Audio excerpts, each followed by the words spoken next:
Olá, que bom estar com você, iniciando mais um Espiritismo e Educação pela Web Rádio Estação da Luz. Que Jesus, nosso Mestre, nos abençoe, que possamos até o final ficarmos aqui envolvidos com essas vibrações do amor e da paz. Espiritismo e Educação tem aquele compromisso de conversar sobre educação sempre através dos princípios que formam o Espiritismo.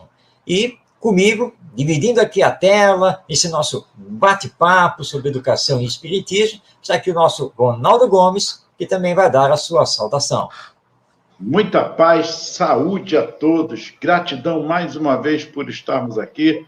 Marcos, grande abraço, Tavares e todos vocês, que Jesus nos abençoe.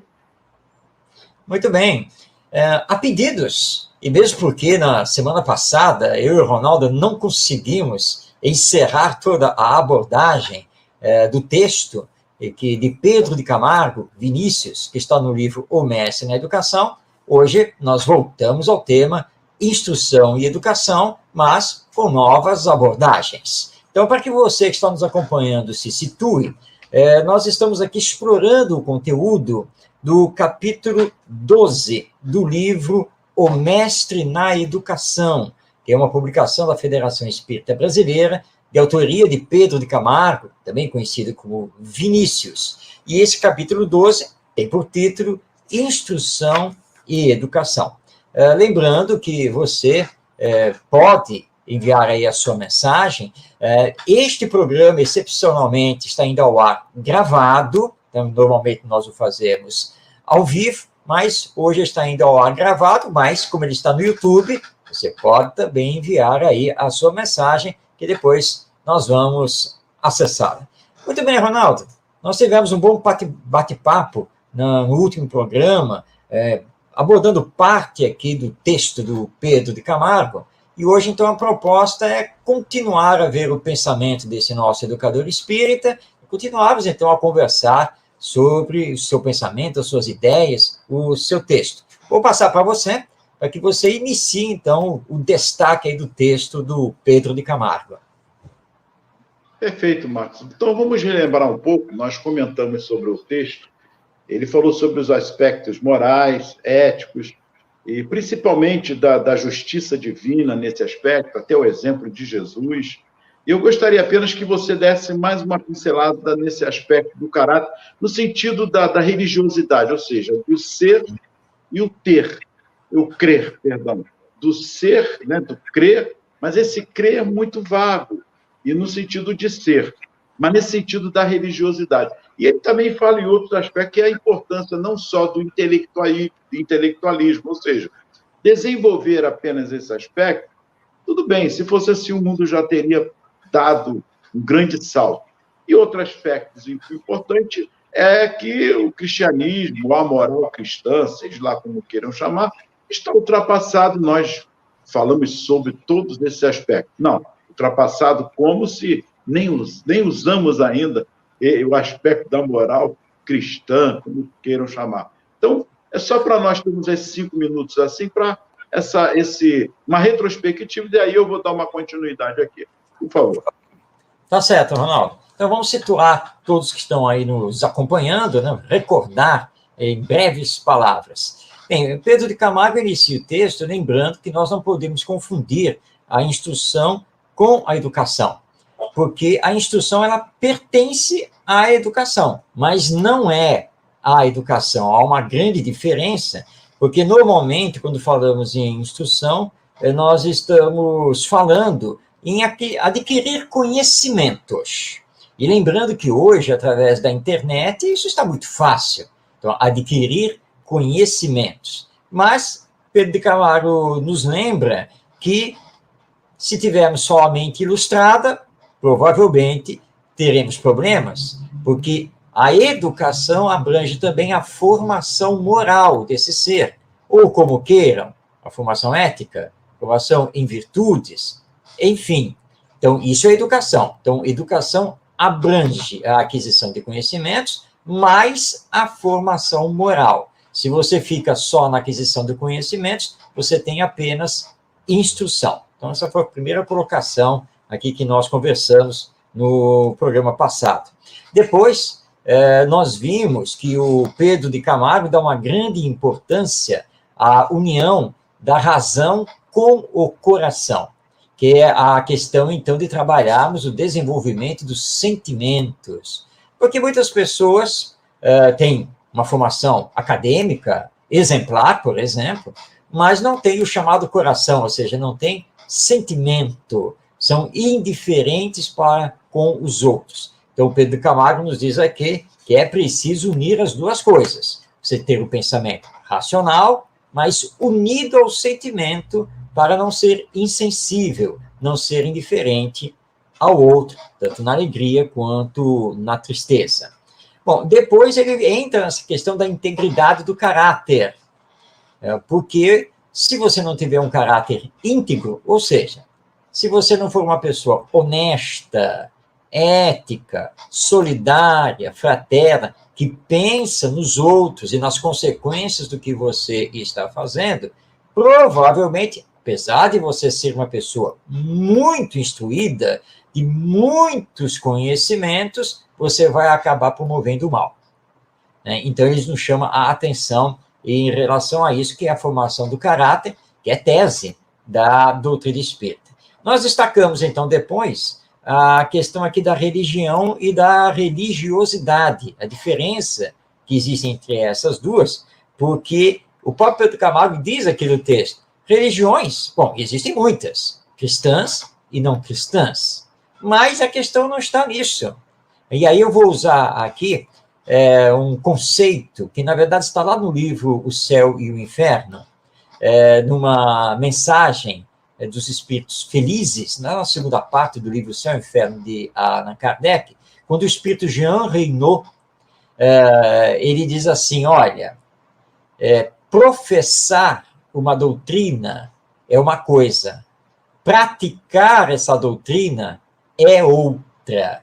E isso se casa muito ao pensamento aqui do Pedro de Camargo. Não, eu sou espírita, eu sou cristão. Você está professando, mas você pratica, ou seja, você já se transformou com os princípios dessa doutrina, que no nosso caso é o espiritismo, então ele lembra que nós precisamos seguir Jesus. E Jesus está acima de qualquer religião.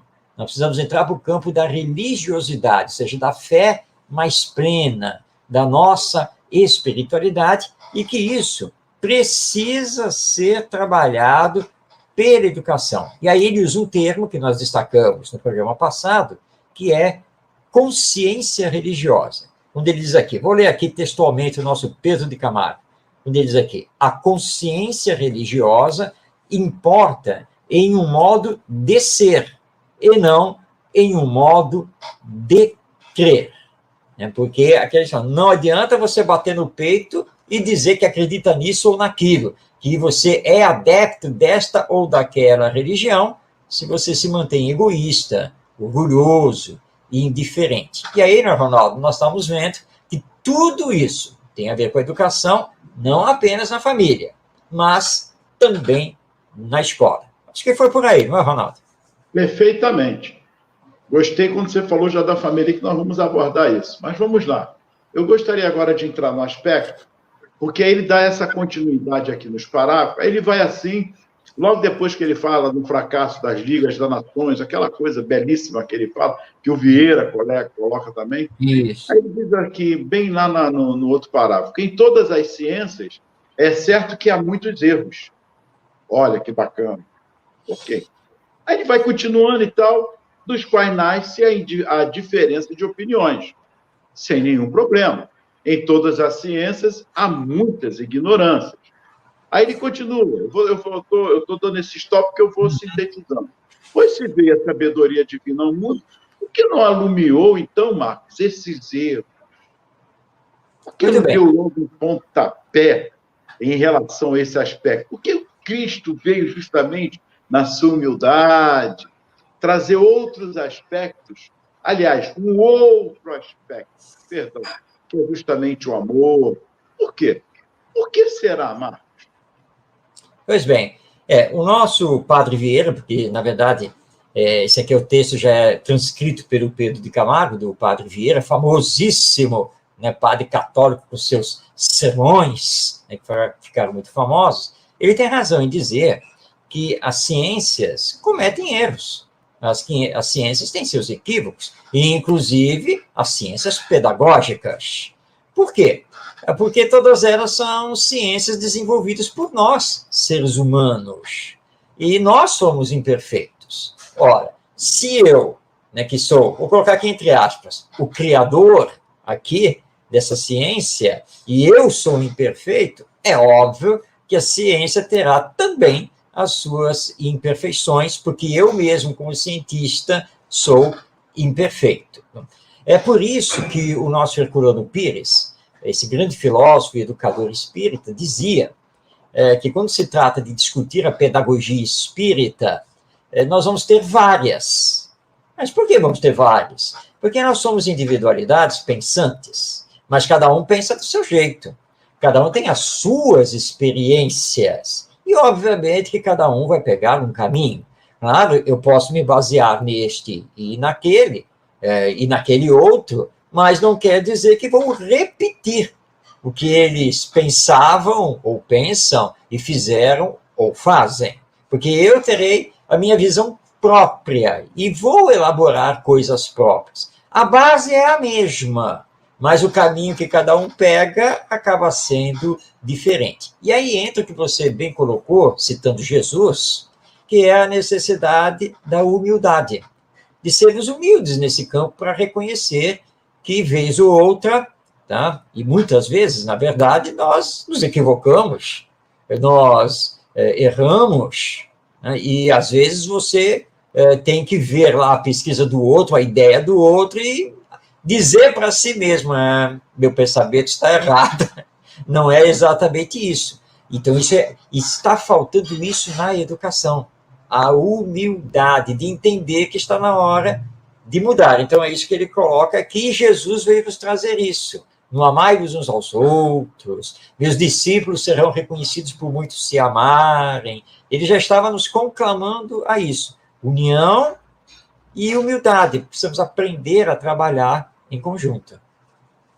Então, Marcos, voltando a um assunto que é importante, e quando nós voltamos em um assunto, pedagogicamente falando, é porque ele foi inserido em nós, nós conseguimos firmá-lo em nós, então nós estamos aprendendo.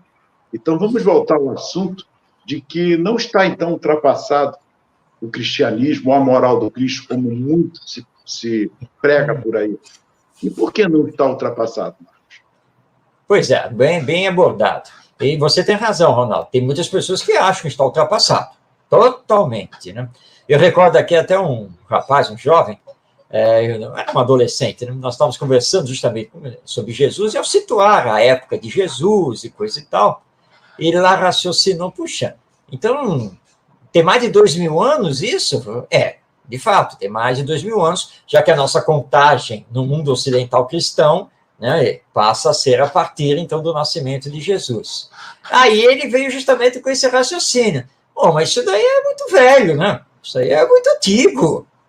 É fato. Historicamente falando, é fato.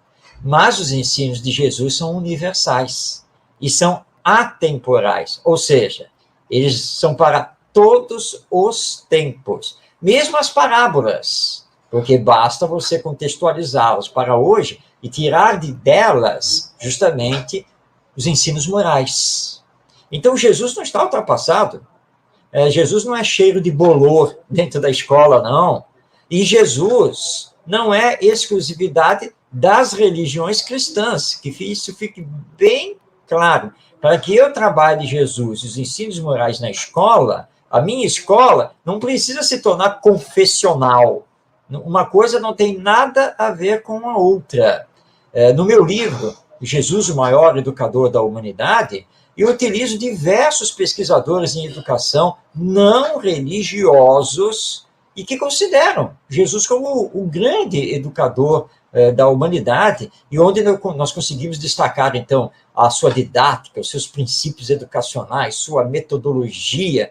Então, tudo pode ser utilizado de Jesus no campo da educação, mesmo que não tenhamos uma religião formal, porque estamos olhando o Jesus educador, mas que tinha uma visão espiritualista do ser humano e da vida, e esse é que é o grande diferencial. Então, realmente, não tem nada a ver isso de dizer que Jesus está ultrapassado. Então, Marcos, eu vou me ver agora uma coisa importante. E eu creio que nós precisamos colocar, e parece que estará fora do texto, mas com certeza, com a nossa abordagem e com a sua preleção, iremos verificar que não. Vamos lá. O Mestre Jesus, por excelência, eu falo e fico emocionado. São mais de 2000 anos, como foi bem colocado aí. Pegou 12 homens, e ele não viu em nenhum dos homens, não buscou em nenhum dos homens perfeição. Muito ao contrário. Desenvolver neles toda a capacidade que já havia em todos eles. Primeiro ponto. O segundo ponto são as bem-aventuranças, que ele faz, aquele sermão na montanha, para todos, na coletividade. Eu vejo ali um mestre com as crianças, trazendo para nós esse ensinamento de humanização e espiritualidade.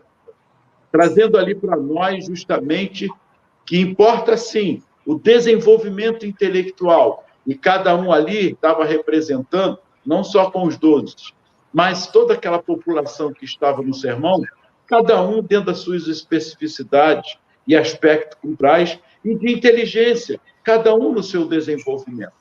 Mas o Sermão da Montanha, o ensinamento de Jesus com os 12, eu penso que é ímpar dar um comentário sobre isso, porque aí, para mim, é o vértice, é o surgimento do que é, de fato, o não só desenvolver o intelecto, mas desenvolver o sentimento, que aí começa Jesus a trazer essa abordagem. Eu posso estar errado, Marcos, mas é como eu vejo esse momento de Jesus. Perfeito. Quando nós olhamos Jesus e os 12 discípulos, nós estamos vendo uma escola. Está lá o mestre e aqueles que querem aprender com o mestre e se transformar com ele. O verdadeiro mestre, que é o caso de Jesus, não olha a quem. Os que chegam são recebidos. No caso, eles não chegaram porque os 12 foram escolhidos por Jesus. Mas 12 pessoas simples. A maioria, pescadores, lá do Lago de Genezaré, que também é conhecido como Mar da Galileia. Nós temos Judas Iscariotes, que era um comerciante, Mateus ou Levi, que era um publicano, né, cobrador de impostos para o Império Romano. Portanto, todos simples, e todos originários de nascimento da Galileia, uma das regiões da Palestina, formando o Estado de Israel. E lembrando que entre os fariseus, que eram os doutores da lei da época, corria lá na Judéia, porque se nós olharmos o mapa da Palestina, nós vamos ver, por exemplo, que a cidade de Jerusalém, ela está situada na região da Judéia. Por exemplo, Nazaré, Cafarnaum, todas essas cidades famosas do Evangelho, estão situadas na região da Galileia. Então, eram regiões diferentes. Então, lá na Judéia, se dizia que da Galileia nunca poderia vir coisa boa. Ou seja, os judeus nascidos na Galileia não eram bem vistos, porque eram considerados muito simplórios, sem cultura, porque eles eram pescadores, agricultores, pequenos pecuaristas, né? Era, por assim dizer, o sertão do reino de Israel. Né? Todos eles eram de lá. Bem, então, se você olhar o grupo, em princípio, você olha e vai dizer assim, vai ser impossível implantar o evangelho com esse grupo. Não tem como. Não tem nenhum intelectual. Alguns deles são, inclusive, analfabetos, que eles não sabem nem ler e escrever. Jesus, olha, se Jesus é esse espírito perfeito e governador espiritual, ele falhou. que se equivocou redondamente das pessoas que ele escolheu. Né? Não tem um doutor da lei entre os 12. Como pode uma coisa dessas? Mas Jesus estava procurando justamente aqueles espíritos simples, mas puros de coração. E espíritos que, na verdade, vieram preparados para cumprir a missão. Mas tudo foi muito bem planejado. Nascer na manjedoura para a primeira aula sobre humildade. Escolher os 12 ali da Galileia numa segunda aula sobre a humildade e para lembrar, olha, como diz aqui o Pedro de Camargo, não adianta só ter instrução. E, de fato, Jesus poderia ter chamado um fariseu doutor da lei, um escriba lá da sinagoga, ele poderia ter chamado todo esse pessoal, mas eles estavam já contaminados pelo orgulho da raça, da religião, do intelectualismo, e Jesus precisava de pessoas que entendessem o amor ao próximo, a humildade, o servir antes de mais nada. Então, o que nós assistimos naqueles 3 anos? Jesus fazer daqueles 12 homens do povo apóstolos do Evangelho, e que tudo enfrentaram em nome do próprio Cristo e do Evangelho. E aí é que você realmente tem que tirar o chapéu a esse mestre, e ele mostrou, então, todo um processo educativo, e que nós precisamos trazer para os dias atuais, porque, infelizmente, quem milita no campo da educação sabe que nós temos muitas discriminações, tem muito preconceito. Por exemplo, só para dar um exemplo, e você faz o concurso para o magistério público, passa, e aí você vai ver onde você vai trabalhar.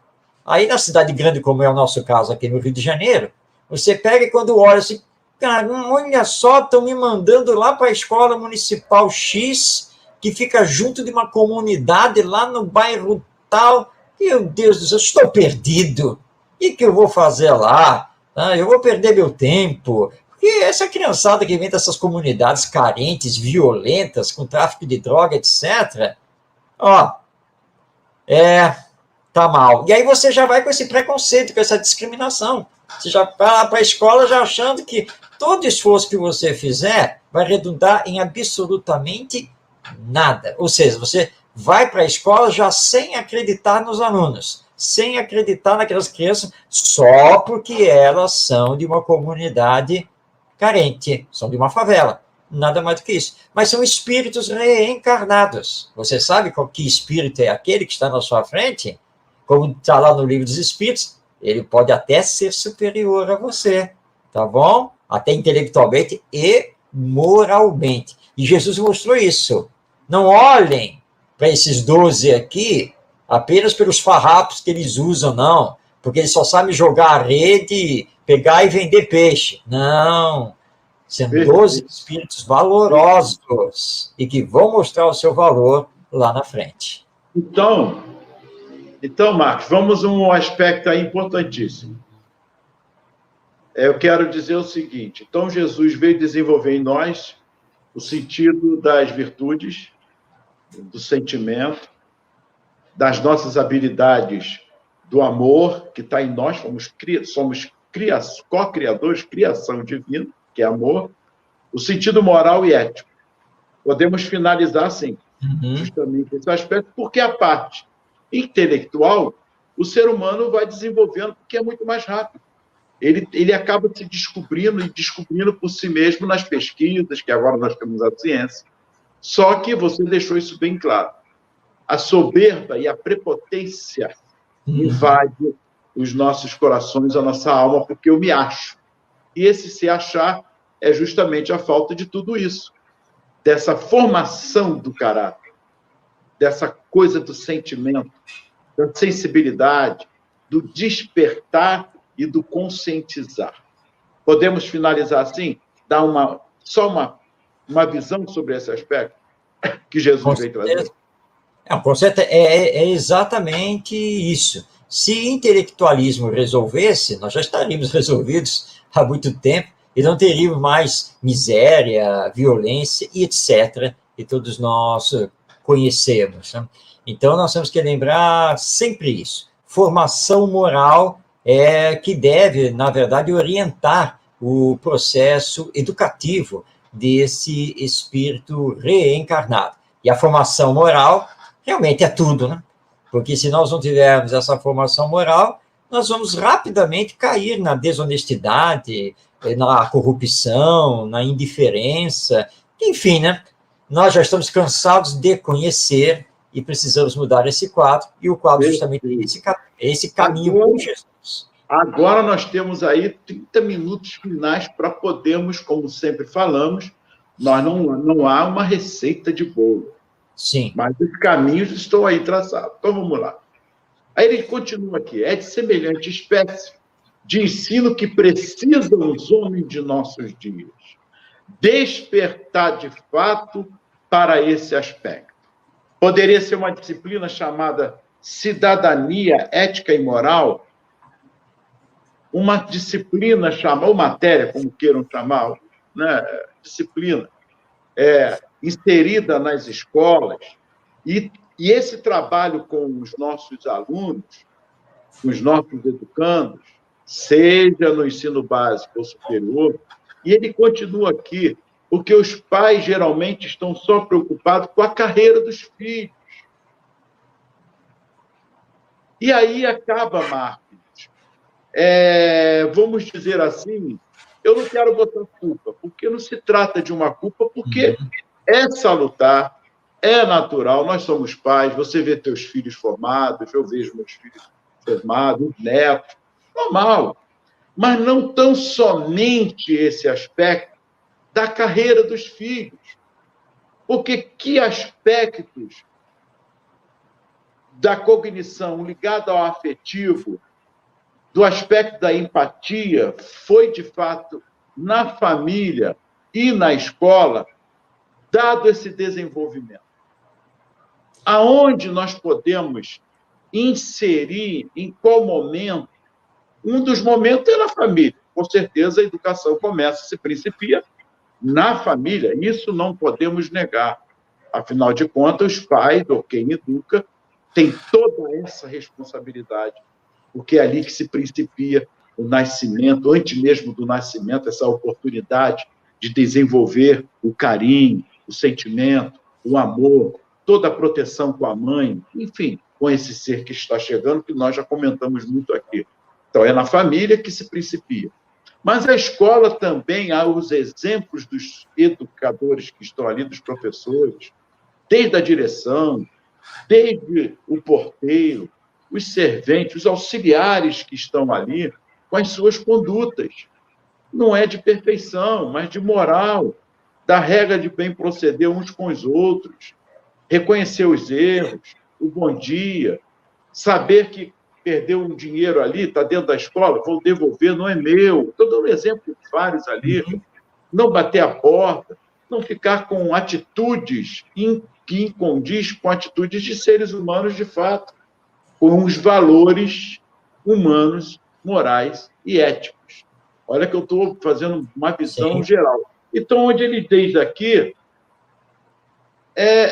a demasiada importância se liga às várias modalidades do saber, descurando-se o principal, que é a ciência. Olha a palavra que ele... A ciência do bem. É com você, Marcos. É isso aí, Ronaldo. O ideal, e nós temos visto projetos pedagógicos que estão caminhando agora por isso, é que a escola como um todo se envolva na formação moral dos seus alunos. Mas, é claro, precisamos aqui chamar a atenção de todos os educadores para uma palavrinha, que, aliás, você, Ronaldo, destacou na sua fala, que é exemplo. O exemplo é tudo, né? Você pode até ter essa disciplina, cidadania e ética, e vai por aí afora, até pode ter. Então, mas que adianta você ter essa disciplina se os professores serão indisciplinados dentro da escola? Ou seja, não vão dar os bons exemplos. Então, o ideal é que o projeto pedagógico fizesse com que a escola, como um todo, trabalhasse o tempo todo as questões comportamentais e atitudinais e de formação do caráter. E, sem dúvida alguma, a família é a primeira escola. Nós espíritas não temos nenhuma dúvida quanto a isso. Mas a escola é a segunda escola, ou seja, é aquela que tem que dar continuidade ao que a família está fazendo, dentro do campo da formação moral. Acontece que o aluno não fica aluno o tempo todo, ele volta para a família, né? Então, ele chega uma hora que ele sai do papel de aluno para voltar a fazer o papel de filho, porque ele volta para o lar. E aí nós temos que dizer que, nesse caso, a família é que se torna a segunda escola, porque ela precisa dar continuidade ao que a escola está fazendo. Ou seja, nós temos um ciclo que precisa ser contínuo. Família para a escola, da escola para a família, que volta para a escola, e aí entra a comunidade. Porque, na verdade, o ciclo não fica só entre família e escola, porque todos nós, inclusive as crianças e os jovens, vivemos na sociedade, na comunidade. Então, vamos ampliar isso. Então, família, escola, comunidade, família, escola, comunidade, e nós vamos fazendo essas interações. Então, nós precisamos entender da necessidade de união de esforços entre a família, com os pais irresponsáveis, com a escola, com seus professores, coordenadores, gestores, etc., e a própria comunidade. Porque, por exemplo, se você trabalha no comércio, embora muita gente não pense nisso, mas você lá no balcão, você é um educador. Como é que você atende as pessoas? Como que você recebe o seu cliente? Como você responde a pergunta dele, a dúvida que ele tem? Como que você mostra as mercadorias que possam atender o que ele está procurando? Você está dando ou um bom exemplo ou um mau exemplo. E dependendo de como você atuar, isso influencia nele. E, de repente, você pode estar perdendo clientes. E aí você olha para o lado e vê lá o seu concorrente cheio de clientes. Mas não entendo, nós vendemos praticamente as mesmas mercadorias, os nossos preços estão ali praticamente idênticos, ele vive cheio de clientes e eu estou com a loja às moscas. Mas talvez o diferencial é que ele sabe atender, ele é mais humanizado, ele se preocupa com a pessoa, o ser humano que está ali à frente dele. Então, nós precisamos entender que não dá mais para ficar separando. Então, a família de um lado fazendo uma coisa, a escola do outro lado fazendo outra coisa, a comunidade do outro lado fazendo outra coisa. Não é mais possível continuarmos assim, até porque esses espíritos que estão reencarnando estão clamando por uma boa orientação moral, estão clamando por receber bons exemplos, e que essa formação faça com que eles consigam corrigir em si mesmos as suas más tendências, que eles ainda estão trazendo do passado, como todos nós. E que, então, a nossa sociedade, paulatinamente, comece a combater as diferenças, a injustiça social, a violência e assim por diante. Eu dei um exemplo recentemente numa entrevista, e que vale aqui também para o nosso programa, que uma vez eu estava assim, com os adolescentes e disse assim, olha, estou muito preocupado com a minha aposentadoria. Aí o jovem disse assim, claro, né, tio, que aqui no Brasil paga muito pouco para o aposentado. Eu falei, não, a questão não é exatamente financeira. Realmente, até poderia pagar melhor, mas não é esse o caso da minha preocupação, não. Não, tio, por quê? Então qual é a sua preocupação? Vocês. Por que nós? Porque, olha só, vocês agora estão adolescentes, mas vocês vão crescer. Vocês serão jovens, serão adultos, e eu vou envelhecer e vou me aposentar. Mas eu continuarei morando aqui no Brasil e, portanto, verei vocês assumindo todos os postos de trabalho, de governança, não é mesmo? Eis aí a minha preocupação. Porque vocês demonstram aqui para mim que vocês não estão nem aí com coisa nenhuma, não é? É que vocês agem na base do impulso e cada um por si. Não é para que eu fique preocupado quando eu me aposentar, porque se dizem que hoje está ruim, Como estará, então, amanhã com vocês à frente? Eu acho que eu vou juntar um dinheirinho aí, vou ter que me sacrificar, mas pelo menos me aposentar e ir para a Suíça, porque dizem que na Suíça é melhor. Aí eles despertaram, não, tio, que isso? Não, pode confiar em nós, não, que nada. E aí começamos todo um debate a esse respeito das nossas responsabilidades. Pais e professores, na família e na escola, precisam fazer isso, porque era exatamente o que Jesus fazia. Não veio o doutor da lei? Não, Ronaldo, o doutor da lei chegou lá, mestre, o senhor está falando aí de amor ao próximo, que tem que amar, que não sei o quê. Quem é esse meu próximo aí? Fala aí quem é esse meu próximo. Diz aí. Jesus olhou para ele todo calmo. Olha aqui, ó. Para começarmos a conversa, qual é o maior mandamento? Claro que era doutor da lei, ele logo lembrou do decálogo mosaico. Qual é o maior mandamento? É o primeiro mandamento. Amarás ao Senhor teu Deus, de toda a tua alma e de todo o teu coração. Jesus, perfeito, respondeu muito bem. Agora, existe um segundo mandamento, tão importante ou tão igual quanto esse. Amarás ao teu próximo como a ti mesmo. E aí veio a questão, né, de lançar em rosto de Jesus. Tá bom, mas quem é esse meu próximo? Jesus conta a parábola do bom samaritano, mostrando, então, que o próximo é qualquer um. O próximo são todos. Não pode haver nenhum tipo de distinção. Comentam os espíritos que esse doutor da lei saiu de cabeça baixa, né? Lá pensando, meio entristecido, porque o mestre está dizendo que eu tenho que amar o romano. Pode uma coisa dessas? Será isso possível? Porque o romano era imperialista e tinha dominado lá Israel. Mas essas são as lições. Então, que nós precisamos trabalhar no campo da educação. Bom, Marcos, vamos lá. Tá me ouvindo? Está perfeito. Vamos lá. Vamos lá. A pergunta 825 do Livro dos Espíritos. Olha só que interessante. Eu gostaria do seu comentário, porque é justamente por aí. Haverá no mundo posições em que o homem possa jactar-se de gozar de absoluta liberdade? Olha a resposta dos Espíritos. Não, porque todos precisais um dos outros, assim os pequenos como grandes. É essa visão do macro e do micro que nós precisamos inserir em nossas escolas. Nós precisamos um dos outros. E aí, Marcos? Pois é. Isso está tão em discussão hoje em dia, né, Ronaldo? Aqui no Brasil e praticamente no mundo todo, essa questão da liberdade. A liberdade de expressão. Mas o Espiritismo nos baliza muito bem, não é? Essa resposta dos Espíritos nos dá o norte. Nós podemos gozar de toda a liberdade? E claro que a resposta tem que ser não. Não.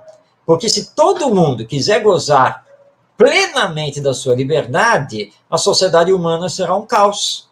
Porque automaticamente ninguém vai respeitar ninguém. E é justamente o que eles respondem. Não tem como.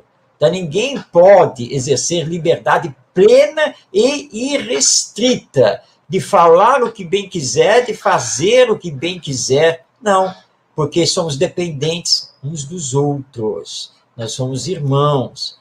E isso a educação precisa trabalhar urgentemente. E é quando você chama aquele jovem lá na escola, meu filho, pensa aqui comigo, olha só. O que foi que você fez? Fez isso, não é? Ok? Mas aí choveu reclamação, certo? Por que choveu reclamação? Porque você acabou atingindo os outros, não é? Que se incomodaram com isso. Mas você acha que não tem nada a ver, não é mesmo? Porque você quis fazer, você acha que você tem o direito de fazer e está acabado. Então tá bom. Então, para você compreender bem isso, vou trazer isso para mim.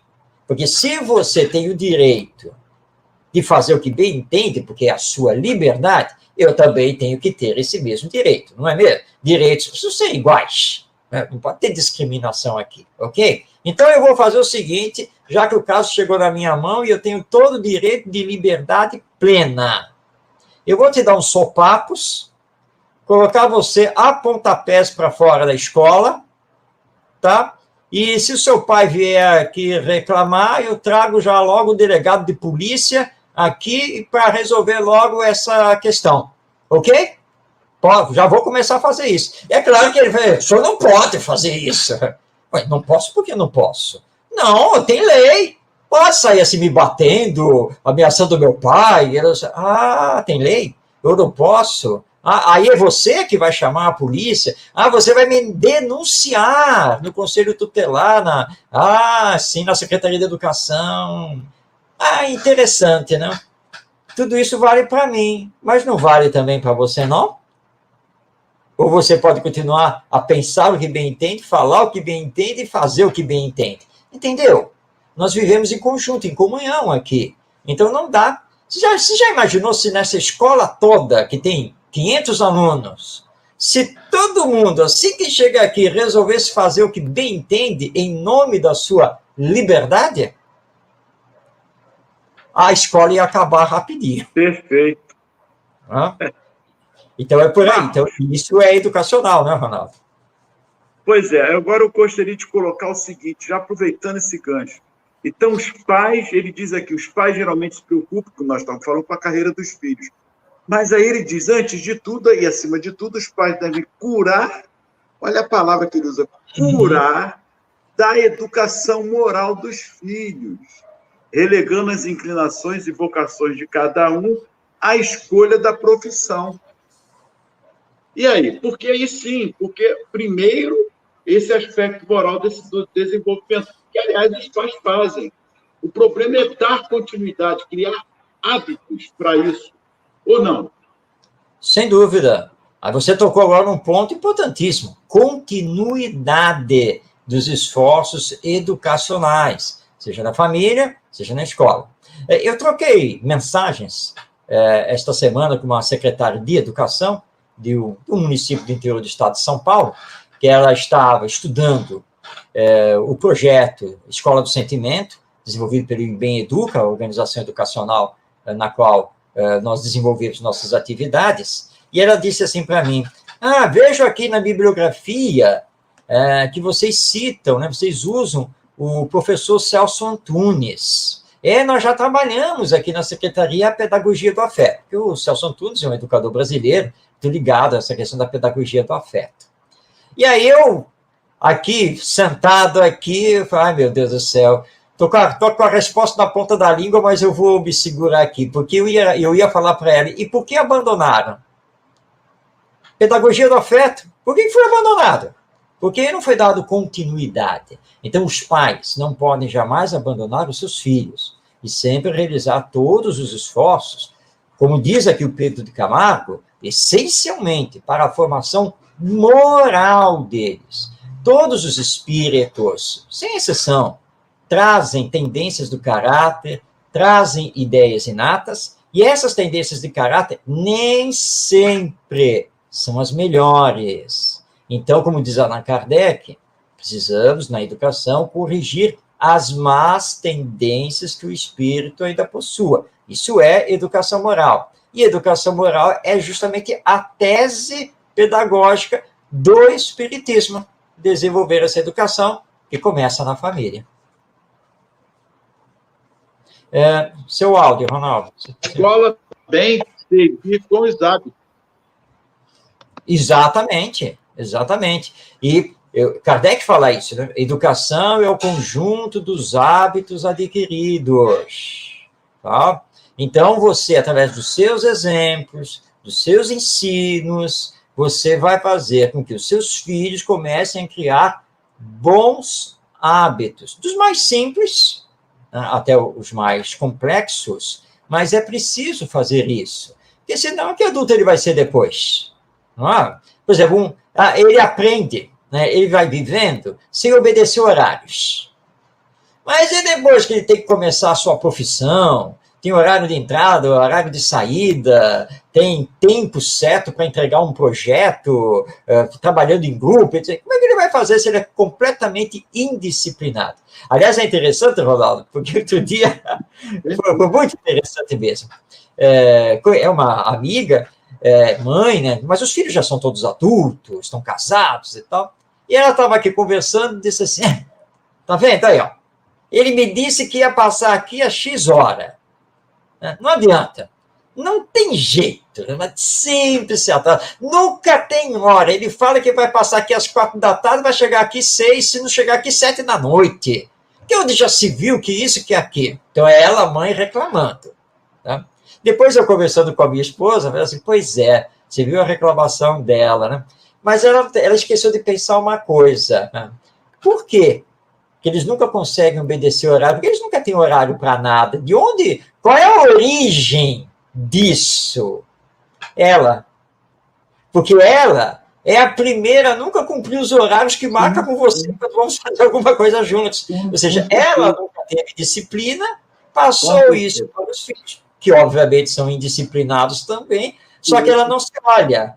Agora ela reclama dos filhos que não sabem obedecer o horário combinado. Mas começou com ela enquanto educadora, quando eles eram os educandos dela, lá crianças. Eventualmente isso acontece, um atraso, isso é normal, mas não fazer isso, exigir não ter o exemplo de. Assim como na escola, o professor que não entra à sala no horário devido, fica na sala dos professores, esquece do horário, tem que chamar eles, e chega atrasado também, etc. Eventualmente, isso é normal, nós vivemos no dia a dia, não é fácil. Mas fazer disso uma corriqueira, só vou entrar na sala depois que os alunos entrarem, mas eu mesmo não cumpro o meu horário. Uma reunião de paz que demora tanto, não tem horário para começar, não tem horário para ter. Quer dizer, são N situações que nós vivenciamos que parecem não ter nada a ver, mas que num somatório de exemplos e de conduta para os nossos jovens e para nós mesmos está afetando. E, Marcos, eu gostaria de encerrar aqui, e aí vem nesse aspecto, quando eu digo encerrar, o assunto é vasto, é só mostrando que há caminhos. Então, ele diz que a crise que assoberba o mundo é a crise de caráter. Então, somente, nós já estamos discutindo aqui, responsável por todas as outras. E aí é justamente o efeito em cascata. Uma coisa vai se somando à outra.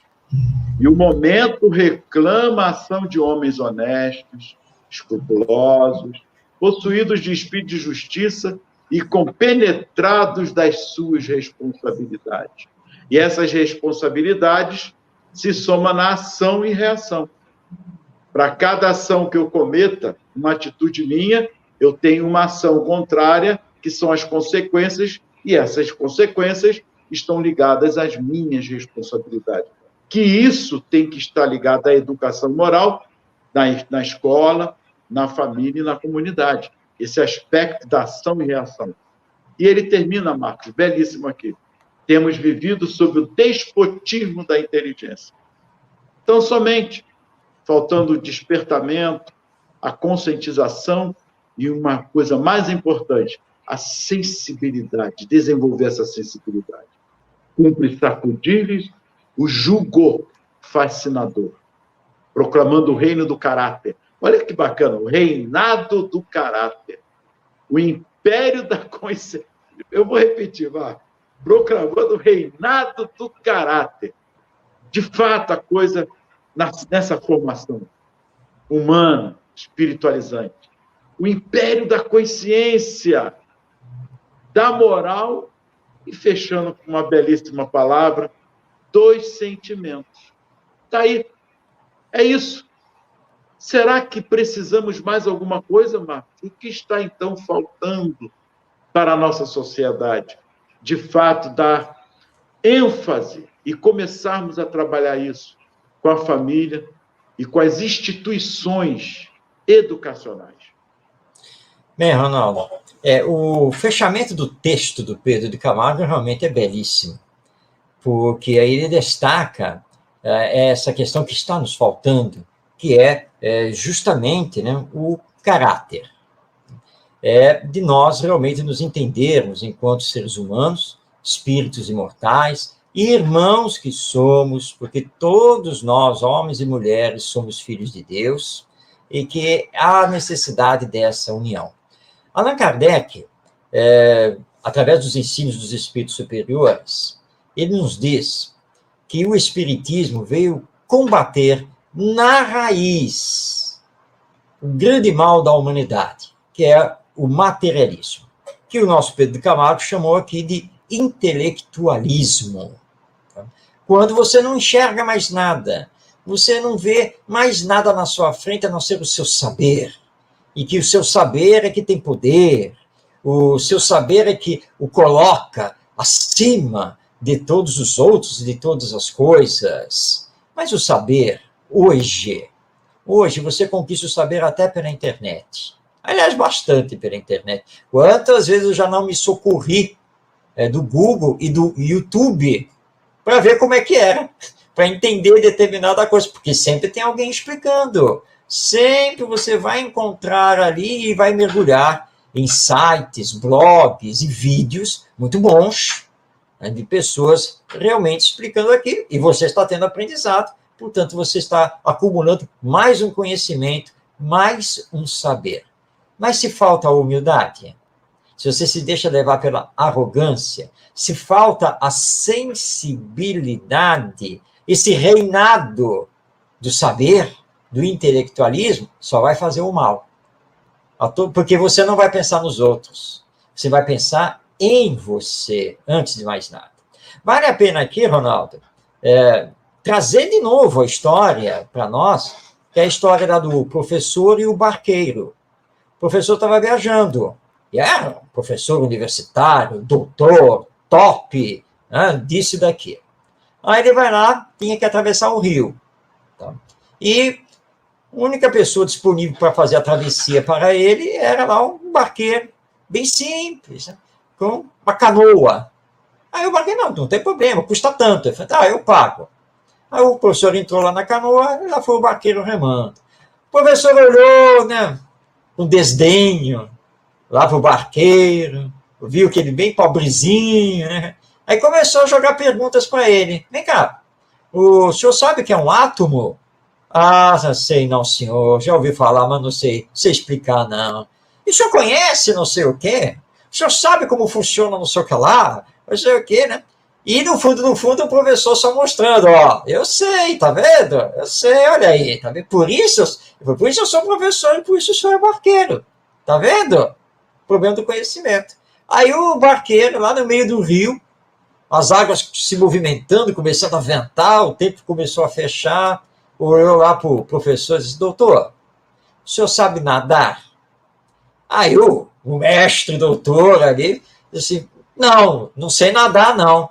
Pois é, doutor, essa é a grande diferença entre nós dois para continuarmos a viver. Por quê? Não estou entendendo. É porque o tempo está mudando e provavelmente o barquinho aqui vai afundar, mas eu sei nadar. E aí, o doutor ficou sem chão, né? Pois é, toda a sabedoria dele, todo o academicismo dele, toda a intelectualidade, toda a arrogância dele, naquele momento não ia servir para nada, porque ele ia afundar, ele ia se afogar. Enquanto o barqueiro, ali, simplório, sem cultura, sem conhecimento, ia nadar e ia chegar lá na outra margem. Então, não adianta ficarmos só nisso. O próprio Pedro de Camargo nos diz, né? A miséria, a pobreza, a injustiça social, a violência, etc. Nada disso se consegue resolver porque, infelizmente, as nossas autoridades públicas, de uma forma geral, estão sem sentimento. E enquanto eles não tiverem sentimento, não há solução. Então é preciso ter o sentimento, por isso que o Espiritismo proclama educação moral. Esse é o caminho. Formação do caráter, criação de bons hábitos, correção das más tendências. Quando finalmente pegarmos esse caminho, dando continuidade a ele, resolveremos a nossa humanidade e, portanto, o nosso querido planeta. E aí, Marcos, eu gostaria de fechar com a pergunta 625 do Livro dos Espíritos. O mestre por excelência está aí. E Kardec, eu penso que quando ele faz como pedagogo, como educador, como professor, como físico, enfim, como ligado a esse aspecto da educação, ele fez essa pergunta justamente pensando qual é a referência que teremos para pensar em algo ou alguém que possamos dizer, esse eu posso me espelhar em todos os aspectos, não de perfeição, mas de exemplos vividos que respeitou o ser humano com todas as suas especificidades, com erros e acertos. E Kardec pergunta justamente aos espíritos, qual o ser mais perfeito que Deus tem oferecido ao homem para lhe servir de guia e modelo? E a resposta não poderia ser outra. Jesus. Ponto. Que Jesus os abençoe, nos abençoe.